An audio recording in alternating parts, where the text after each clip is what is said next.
Hello everyone, my name is Sonam Narayan and I'm currently pursuing BA LLB from University of Petroleum and Energy Studies, and I'm in my fourth year and I'm currently interning under LEXIS and Company. And today in this video I will be talking about the section 154 of CRPC. Section 154 is also known as FIR, First Information Report. First of all, let us see what do we mean by, or what do the 150 section 154 talks about. So 154 says or talks about the information in cognizable cases.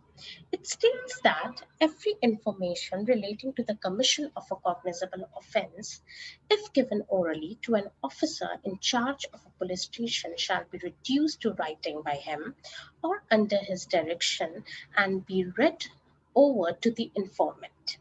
It implies that if any information is given to the officer in charge of a police station in oral manner, then that should be reduced to the writing by him or under his direction.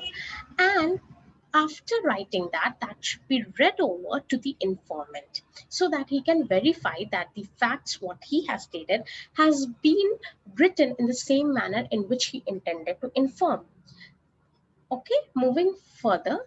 And every such information, whether given in written or reduced to writing as aforesaid, shall be signed by the person giving it. Now, the person, if he has written it himself, then he has to sign at the end, or if it has been read over to him, then he has to at the end has to sign that. It is again done for the motive that it has been verified by the informant that the facts which has been written over there is uh, is what he meant to say. All right, moving further. And the substance thereof shall be entered in a book to be kept by such officer in such form as a state government may prescribe in this behalf.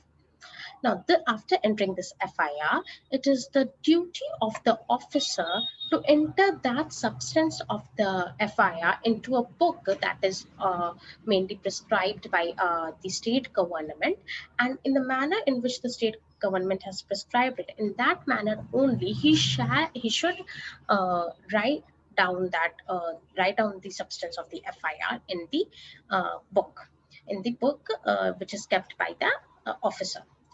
Now, moving further, Section 154 further says that a copy of the information as recorded under subsection 1 shall be given forthwith free of cost to the informant.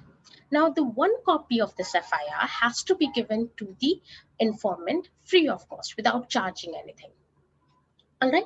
Now, moving further, it states that any person aggrieved by a refusal on the part of an officer in charge of a police station to record the information referred to in subsection 1 may send the substance of such information in writing and by post to the superintendent of police concerned, who, if satisfied that such information discloses the commission of a cognizable offense, shall either investigate the case himself or directly an investigation to be made by any police officer subordinate to him in the manner provided by this code, and such officer shall have all the powers of an officer in charge of the police station in relation to that offense.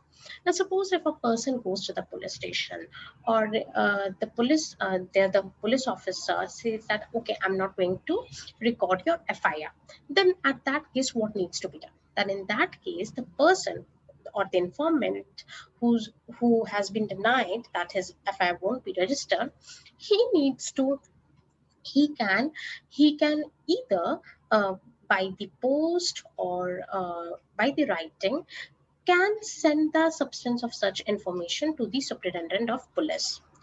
Okay, now if the superintendent of the police is satisfied that such information discloses the commission of a cognizable offense, then either he can investigate the case himself, or he can direct any police officer, to investigate that matter.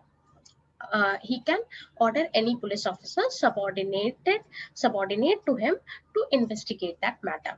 If he is convinced that that matter is that information discloses the commission of a cognizable offense. All right. He can either himself also investigate the matter. How the investigation has to be done? So investigation will be done in the same manner as it is given in the CRPC. In the same manner, the investigation will be done and will be conducted by either him, or if he delegates that work to someone, to the police officer who is subordinate to him, either by him or that police officer. Now, that police officer shall have all the powers of an officer in charge of the police station in relation to that offense.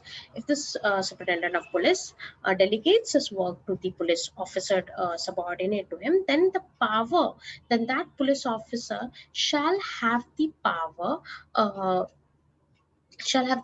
of an officer in charge of the police station in relation to that offense.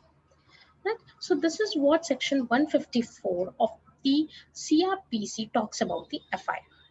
Now, refusal by the informant to sign the first information report is an offense punishable under section 180 of the Indian Penal Code. Why it is so? It is so because that if the verification or will not be done, then, or if the informant doesn't take that responsibility that yeah, he has informed this to the police station, then there can be the registration of false FIR also. So in order to avoid that, in order to make sure that nothing like this sort of happens, this provision has been enacted. Now, what are the essentials condition for the FIR? That firstly, it should be a valid information. So you cannot just go and frame a story in your mind and say that here. It should be a valid information. You should have something like, while reporting the FIR, you should have a valid information. You cannot just make a story and go and say there. Secondly, the information shall state that the cognizable offense has been committed. You cannot go and just get anything, any story or any other matter registered. For the FIR to be registered, the commission of the cognizable offense has to happen. Now, FIR can be filed by anyone. It is not necessary that it should be filed by the victim, or if someone is injured, then by the injured. It can be the eyewitness also. All right. So it can be the eyewitness also. It can by the accused himself, or it can by the SHO on his own knowledge or information. When a cognizable offense is committed in view of an officer in charge, he can register a case himself. However, he is not bound to take down in writing any information, and even if the information is only by a medical certificate upon arrival of the injured, then the SHO should enter it in daily diary and go to the hospital for recording detailed statement of injured. Okay, now moving further. So the first information, another important element which we saw regarding the first information report was that the first information about the commission of the cognizable offense can only be registered. Now, suppose if the information given by the woman is against whom an offense under section 326A, 326B, 354, 354A, D, 376, 376A, A to E, and 509 is being committed under the Indian Penal Code. If a woman wants to register her FIR under these sections for an offense, then in that case, that information has to be recorded by a women police officer only. It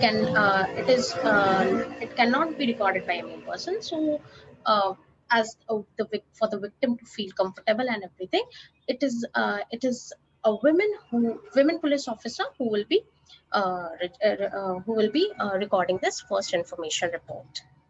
Now, in the case of Habib versus State of Bihar, the court stated the principal object of FIR, which was to set the criminal law in motion. So the court stated the principal object of FIR, which was to set the criminal law in motion. In the another case of P. Sirajuddin versus State of Madras, it was held that FIR is an important information, as the informant writes the information before he may start to forget, and therefore that information is very crucial to find out to make sure that the justice is delivered. Because if the information will be forgotten, or if they will be, they will be restructured or reframed, then in that case it might be possible that the true facts will not be known to the court, and the procedure and the process of the criminal law will not be very beneficial, and the justice would not be served. So therefore it's very important and necessary that the first information shall be recorded as early as possible.